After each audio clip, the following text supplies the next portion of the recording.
Yo, what's up gooners and goonettes? If you're watching this video, you're probably wondering how you can carry your sorry teammates as Invisible Woman.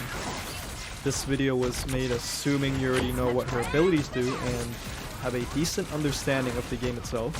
First, I want to clarify that this is a guide for if you want to proactively make plays and put in the extra effort to gain that carry potential.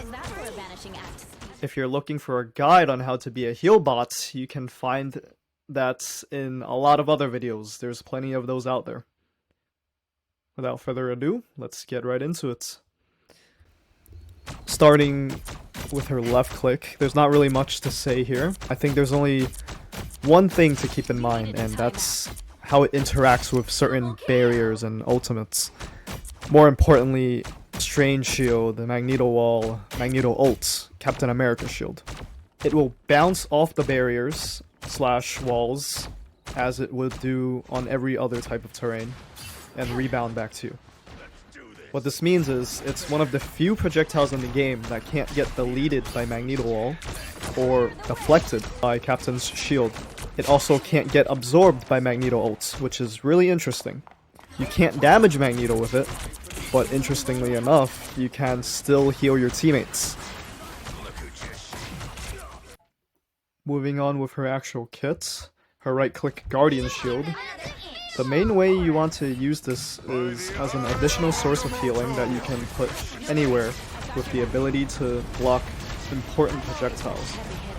Another great use case is making cover for teammates that are usually in a more exposed position. For example, immobile Punisher turrets, ulting Star-Lords, or any other flying teammates. When I say additional source of healing, I don't just mean using it to burst heal someone in conjunction with your left clicks. Let's say you have a Hela on high ground and it's rather difficult for you to get line of sight of her the entire time.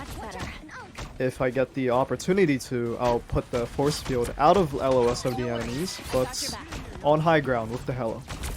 This force field will then act as a kind of like a pocket healer that the Hela can play around, and she will even have another tool against divers or other characters trying to contest her space.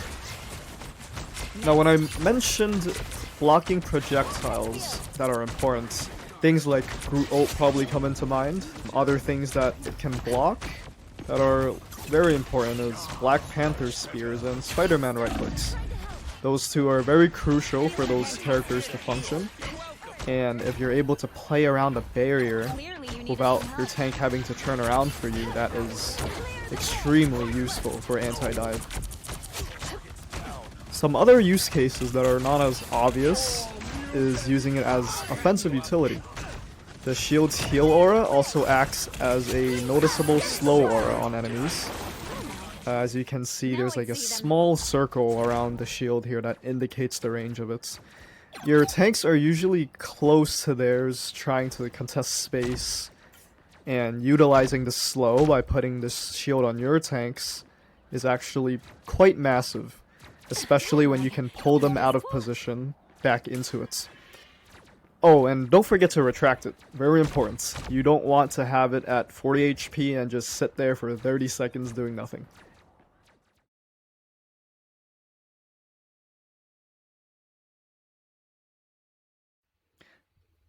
Next is your E, Force Physics. First thing I want to mention is that you should and need to get used to instacasting this ability, as you're unable to left click while you're holding onto the animation, losing out on quite a bit of efficiency. The standard use cases are offensive pulls, like pulling their tanks out of position, or canceling a diver's mobility tool if they're trying to escape or dive onto, leaving them quite vulnerable. A thing I try to do is when I'm expecting a enemy ability that I could use my E to cancel, I will hold on to it. For example, Strange's ultimate. You can push him away before the stun goes off, or push him off your teammates if the stun already landed. Another fantastic use that I don't see nearly enough is you can also make a lot of space by pushing or pulling enemies out of advantageous positions, such as certain high ground spots. On certain maps, you can even sneak a few cheeky kills on unsuspecting enemies. Do note that this ability will not travel or hit through barriers like Strange Shield or Magneto Wall.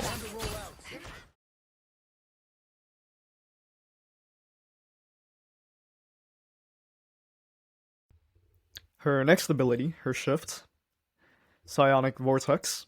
Pretty simple ability and use cases.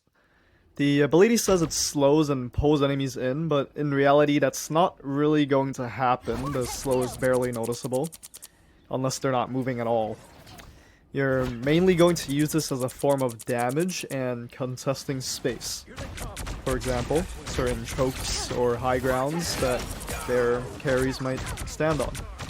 You can even deny space against flying enemies, but this is not gonna pop up nearly as often. A thing to note is manually detonating the projectile is very important unless you know for sure it's going to land exactly where you want it to. When the projectile lands on a barrier, it will detonate as normal. Do note that this is the one thing in your kit that gets eaten by Magneto Wall and ult, so be careful with that.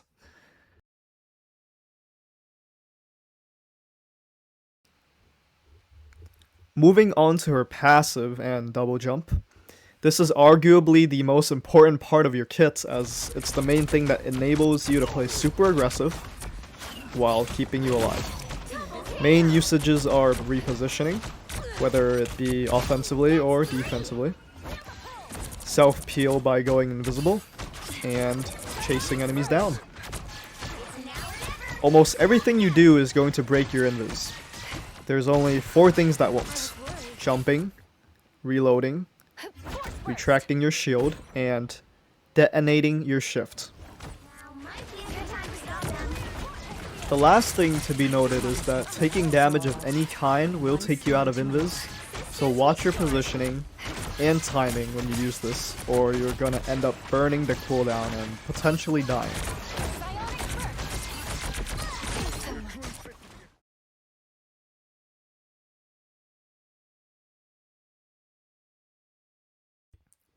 On to her last ability, her ultimates. Most common and obvious use cases are for countering other ultimates, or saving important teammates when they're about to die.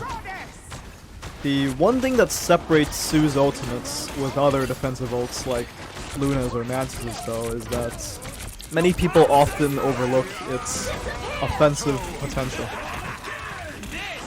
A 50% slow combined with making everything inside invisible to outside enemies is pretty insane for taking space and splitting teams, effectively isolating certain enemies for free picks. Don't be afraid to use her ultimate as an offensive ult, as well as a defensive one. In comps where you have 2 or 3 defense support ults, for example, it is almost ideal for Susan to use hers offensively, rather than say a Luna or Mantis ult, since their ults can come out instantly and are a lot easier to be used defensively.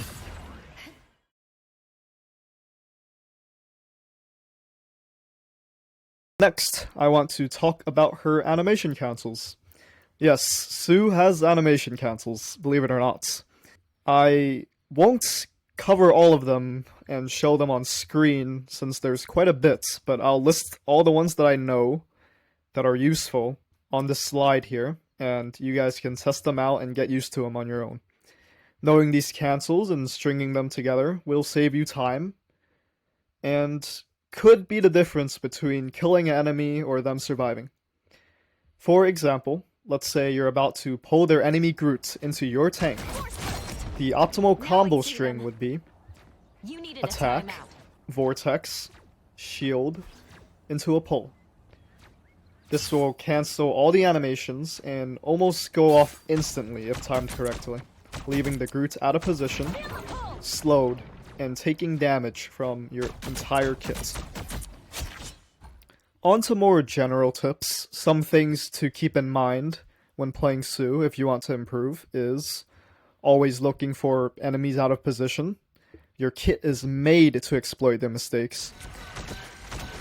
But how can I play aggressive without neglecting my own team's healing? Well, I've got bad news for you. I can't teach you directly how to play aggressively and efficiently, but I can give you the tools to develop that skill for yourself. A lot of guides out there teach you how to play the character, but not the game on an in-depth level. And unfortunately, that's not really gonna be enough if you want to reach a high level of competence. First concept I want to mention is the importance of 360 vision and tracking other players. When I say tracking, I don't just mean following a Spider-Man with your cursor. I mean being aware of where all 11 other players are simultaneously, even when you're not looking at them. To the best of your abilities, or at least have a decent guess of the area they're in. The amount of times I've seen supports never look behind them, or tunnel vision on one thing while their whole team falls apart, is absolutely mind-boggling. Even in decently high elo, right? You can see this up until like even in Grandmaster. Unfortunately, I won't have nearly enough time to cover how to develop the skill sets, or the variety of other topics that I wish to share with the community. But I plan on making a series of videos covering the following subjects on an in-depth level that most players can follow. If you're interested in these videos, I will probably have them out in about a week or two. Maybe a little longer, depending on how my schedule is. But yeah, that's all. If you have any insights or questions, maybe I might have missed a thing or two, feel free to leave a comment. Peace out. Hope this helped.